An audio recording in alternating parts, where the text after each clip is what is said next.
여러분, 우리는 어떤 마음을 가지고 2018년 마지막 주일 예배를 드리고 있습니까?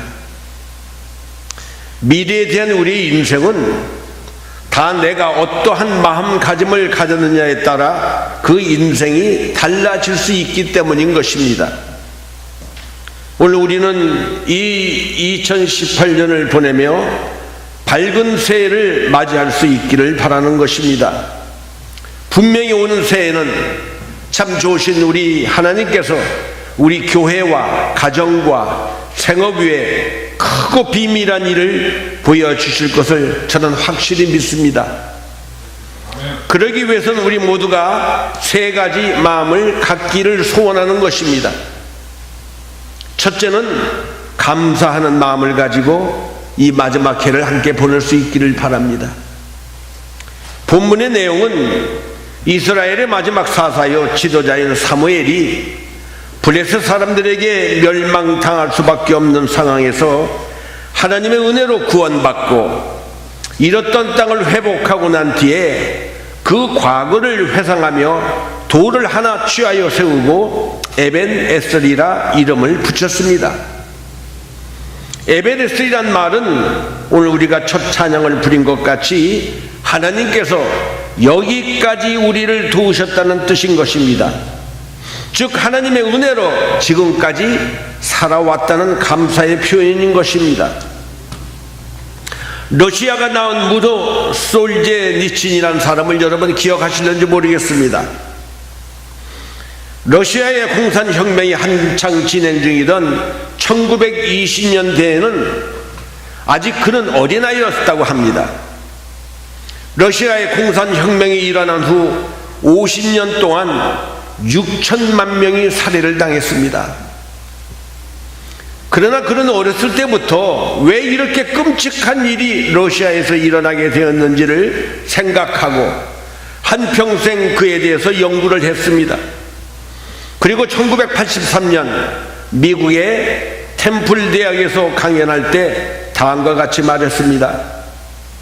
나는 그 끔찍한 공산혁명이 왜 러시아에서 일어났는지 생각하고 또 생각했습니다. 그리고 드디어 그 해답을 얻었습니다. 그 이유는 러시아인들이 하나님을 잊어버렸기 때문인 것입니다. 하나님을 잊어버린 사랑은 불행합니다. 하나님을 잊어버린 가정도 불행합니다. 하나님을 잊어버린 회사는 결국 망하게 되는 것입니다. 하나님을 잊어버린 나라도 결국은 망하게 되는 것입니다. 왜 이 미국이 이렇게 어렵게 되어가는 것입니까? 하나님을 잊어버렸기 때문인 것입니다. 미국을 이처럼 축복한 하나님의 제일주의 청교도의 신앙이 점점 무너져가고 물질이 우상인 바벨탑을 세웠기 때문인 것입니다.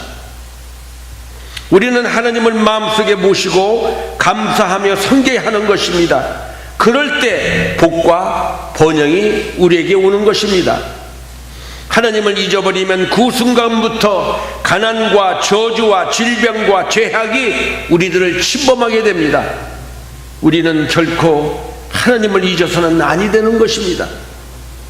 이처럼 우리는 지난 한 해를 돌아보며 먼저 하나님께 감사하는 마음을 가져야만 되겠다는 것입니다. 우리들은 흔히 기쁜 일들은 쉽게 잊어버리고 나쁘고 고통스러운 기억들은 오래오래 간직하게 됩니다. 시편 118편 1절을 보니까 야훼께 감사하라. 저는 선하시며 그 인자하심이 영원함이로다. 하나님은 감사하는 자에게 점점 더 큰 감사와 축복을 부어주시는 분이신 것입니다. 그러므로 우리는 먼저 지난 한 해 동안 우리의 교회와 가정과 생업을 통하여 베풀어 주신 하나님의 크신 은혜와 사랑과 은총을 감사해야 하는 것입니다. 물론 슬픔도 고통도 실패도 있었습니다. 그러나 지나고 보면 이 모든 것들이 우리의 진정한 유익과 행복을 위해서 꼭 필요했다는 것을 깨닫게 될 날이 반드시 오게 될 것입니다. 진정한 감사는 미래를 생각할 수 있는 사람에게 주어지는 축복인 것입니다. 우리는 지금까지 내 뜻과는 상관없이 하나님이 인도하셔서 여기까지 왔습니다. 생각하면 기적 같은 일 아닙니까? 참 감사한 일인 것입니다. 그러나 우리는 지난날 받은 하나님의 복과 은혜를 오래 간직하지 못하고 금방 잊어버립니다. 우리는 하나님이 주신 은혜를 잊지 말고 기억하며 감사하는 사람이 되어야만 되는 것입니다. 감사하는 마음으로 이 해를 보내는 사람에게 더 큰 축복의 새해가 다가올 줄 믿습니다. 두 번째, 이전 일을 잊어버리는 마음이 있어야 합니다. 감사는 잊어버리면 아니 되고 이전 일의 아픔과 고통과 슬픔은 다 잊어버려야만 된다는 것입니다. 소망의 새해를 맞이하기 위해서는 청산하고 잊어버려야 할 것들이 있습니다. 억울했던 일, 분했던 일, 손해봤던 일, 수치스러웠던 일들을 그대로 가지고 새해를 맞이하지 마시고 깨끗이 잊어버리시기를 바랍니다. 이사야서 48장 18절 이하에 보면 너희는 이전 일을 기억하지 말며 옛적 일을 생각하지 말라. 보라, 내가 새 일을 행하리니 이제 나타낼 것이라고 말씀하십니다. 이전 일을 기억하지 말고 생각하지도 말고 이제 할 것은 깨끗이 잊어버려야 하나님께서 새해 새로운 일들을 역사하실 수 있는 것입니다. 불행했던 일, 슬퍼했던 일, 실패했던 일들을 자꾸 생각하며 과거에 붙잡혀 사는 사람은 절대로 행복하고 복된 생활을 할 수가 없게 됩니다. 정신질환의 대부분이 과거에 실패했던 일, 억울한 일, 수치스러웠던 일들을 다 씻어버리지 못하기 때문에 생기는 병인 것입니다. 그래서 마귀는 우리의 불필요한 과거를 자꾸 생각나게 하고 우리로 하여금 고민하게 만들고 그리고 결국은 잠을 못 자게 만드는 것입니다. 그러므로 우리는 찬송과 기도와 말씀으로 과거에 좋지 못한 일들을 깨끗이 잊어버리고 청산하고 새해를 맞이할 수 있기를 예수님의 이름으로 축원합니다. 하나님은 긍정적이고 적극적인 믿음을 가지고 살아가는 자에게 하나님은 축복을 부어주시기를 기뻐하시고 복된 미래를 부어주신다는 것입니다. 세 번째는 반드시 회개하는 마음이 우리에게 있어야만 되는 것입니다. 회개는 축복과 은혜의 전주곡입니다. 회개 없이 하나님께 가까이 간 사람이 없고 회개 없이 큰 은혜와 큰 축복을 받은 사람이 없기 때문인 것입니다. 죄가 우리의 심령을 가로막고 있으면 첫째는 기도가 막힙니다. 그리고 은혜가 막히고 결국은 하나님의 축복이 막히게 되는 것입니다. 죄는 하나님과 우리 사이를 가로막는 원수인 것입니다. 이스라엘 백성들은 자기들의 죄를 회개할 생각은 하지 않고 기도해도 응답이 없으니까 이제는 하나님도 힘이 없으셔서 우리의 기도를 듣지 못하시고 우리를 도와줄 힘도 없으신가 보다라고 그들은 이렇게 생각하고 있었습니다. 이때 하나님께서 이사야 선지자를 통해서 이렇게 말씀하십니다. 야훼의 손이 짧아 구원치 못하심도 아니요 귀가 둔하여 듣지 못하심도 아니라 오직 너희 죄악이 너희와 너희 하나님 사이를 내었고 너희 죄가 그 얼굴을 가리워서 너희를 듣지 않으시게 함이라고 말씀하십니다. 이스라엘 백성들이 하나님 앞에 바르게 살지 못하고 사신 우상을 섬기고 타락했을 때 하나님께서 이들에게 재앙을 내리셨습니다. 그들이 아무리 농사를 열심히 지어도 메뚜기가 날아와서 다 먹어버리고 황충이 생기어 파먹고 농사를 그만 다 망쳐버리고 말았습니다. 그러나 하나님께서는 이스라엘 백성들이 자신의 죄를 통해 자복하며 금식하고 회개하는 모습을 보시고 내가 전에 너에게 보낸 큰 군대 곧 메뚜기와 넛과 황충과 파종에 먹은 횟수대로 너에게 갚아주리라고 하나님은 말씀하셨습니다. 다시 말해서 이스라엘 백성들에게 이전에 벌레들이 다 먹어버린 것을 하나님께서 도로 갚아주시겠다고 약속하시는 것입니다. 우리도 온전한 회개만 하면 이 어려운 경제 속에서도 잃었던 모든 것이 다 회복될 줄 믿습니다. 우리 하나님은 회개하는 자를 기뻐하십니다. 누가복음 15장 7절을 보면 내가 너에게 이르노니 이와 같이 죄인 하나가 회개하면 하늘에서는 회개할 것이 없는 의인 99을 인하여 기뻐하는 것보다 더 낫다고 우리 예수님은 말씀하십니다. 또 누가복음 5장 32절에서도 내가 의인을 불러러 온 것이 아니요 죄인을 불러 회개시키러 왔노라고 우리 예수님은 말씀하셨습니다.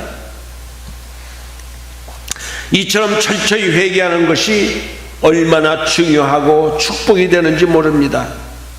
그러면 우리는 특별히 무엇을 회개해야만 되는 것입니까?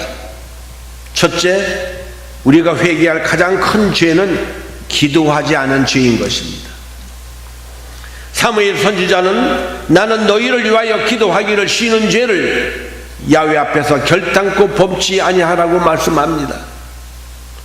기도할 것인가 안 할 것인가, 이것은 선택할 수 있는 문제가 아닌 것입니다. 기도하지 않은 것이 곧 죄라는 것입니다. 많은 사람들이 기도하지 않으므로 질병과 관한과 좌절에 빠집니다. 기도하지 않으므로 하나님의 복과 도움을 받지를 못하는 것입니다. 기도하지 않으므로 하나님의 뜻대로 살지를 못하는 것입니다. 우리는 교회를 위해서, 남편과 아내를 위해서, 자녀를 위해서, 영혼 구원을 위해서, 그리고 나라와 민족을 위해서 우리는 기도해야 하는 사명이 있다는 것입니다. 두 번째는 하나님께 신령과 진정으로 예배드리지 못한 죄를 우리는 회개해야만 하는 것입니다. 요한복음 4장 23절 이하에 보면 아버지께 참으로 예배하는 자들은 신령과 진정으로 예배할 때가 오나니 곧 이때라. 아버지께서는 이렇게 자기에게 예배하는 자들을 찾으시느니라. 하나님은 영이시니 예배하는 자가 신령과 진정으로 예배할지니라. 예배를 내 인생의 최우선 순위에 두고 살아볼 수 있기를 바랍니다. 그리고 하나님께서 내 인생에 어떻게 역사하셨는지 간장할 수 있기를 바랍니다. 세 번째로 마음에 모든 있었던 죄악을 우리는 회개해야만 되는 것입니다. 우리는 큰 죄는 회개하기가 쉬운데 실뿌리같이 가두는 죄악은 그저 그냥 대충 넘어가기가 쉬운 것입니다. 예수님께서는 우리가 마음으로 누군가를 미워하면 살인한 자요, 우리가 마음속에 음욕을 품으면 이미 간음한 것과 같다고 말씀하셨습니다. 우리가 평소에 겉으로는 아무 일도 없는 것처럼 드러나지 않았을지라도 마음속으로 우리가 얼마나 많은 죄를 범하고 사는지 모릅니다. 이것을 우리는 다 회개하며 새해를 맞이할 수 있기를 바랍니다. 복된 새해를 맞이하기 전에 묵은 해를 깊이 반성하며 우리 자신을 주님의 십자가와 말씀 앞에 벌거벗은 모습으로 철저히 회개할 수 있기를 다시 한번 예수님의 이름으로 축원합니다. 시편 51편 10절을 보면 다윗은 기도하기를 하나님이여 내 속에 정한 마음을 창조하시고 내 안에 정직한 영을 새롭게 해달라고 그는 고백합니다. 또 51편 17절에 보면 하나님이 구하시는 제사는 상한 심령이라. 하나님이여 상하고 통회하는 마음을 주께서 멸시치 아니한다고 그는 간절히 기도했습니다. 회개하려면 무엇보다도 하나님 앞에 정직하고 솔직해야 하는 것입니다. 거짓과 위선의 옷을 입은 사람은 회개의 영이 임하지 않습니다. 있는 그대로 솔직하게 드러내놓고 우리의 모든 연약함과 죄악을 고백할 수 있기를 원합니다. 그리고 무엇보다도 회개하고자 하는 간절한 소원이 있어야만 되는 것입니다. 회개는 우리의 마음과 생각을 바꾸는 것이며 우리의 생활에 큰 변화를 가져오는 것입니다. 아직도 우리의 마음과 생각 속에 죄악이 들어차 있지는 않습니까? 복된 새해를 위해서 진실하고 간절하게 회개할 수 있기를 바랍니다. 자문서 28장 13절 이하에 보니까 자기 죄를 숨기는 자는 형통하지 못하니 죄를 자복하고 버리는 자는 불쌍히 여김을 받으리라. 항상 정의하는 자는 복되거니와 마음을 강팍게 하는 자는 재앙에 빠진다고 말씀하십니다. 요한일서 1장 9절에 보니까 만일 우리가 우리 죄를 자복하면 저는 미쁘시고 의로우사 우리 죄를 사하시며 모든 불의에서 우리를 깨끗게 하실 것이라고 말씀하십니다. 우리가 진심으로 회개하며 우리의 죄를 자복하며 고백하는 그 순간 예수님의 거룩한 보혈의 피로 우리를 다 씻어주시고 우리의 모든 죄악을 다 용서해 주시는 것입니다. 오늘 우리는 묵은 해를 보내는 마지막 주일날 지난 한 해를 돌아보며 하나님 앞에 감사하는 마음을 가질 수 있기를 바랍니다. 두 번째, 우리 마음과 생각 속에 불평, 불안, 원망의 요소가 되어 있는 모든 것을 다 털어버리고 다 잊어버리시기를 바랍니다. 세 번째, 무엇보다도 철저히 회개하는 마음을 가지고 함께 기도할 수 있기를 바랍니다. 부디 혹되고 밝은 새해가 우리 앞에 펼쳐지시기를 예수님의 이름으로 축복합니다. 기도하시겠습니다. 하나님 아버지, 감사합니다. 오늘 저희들이 새해를 맞이하며 세 가지 마음을 가지고 주 앞에 우리의 마음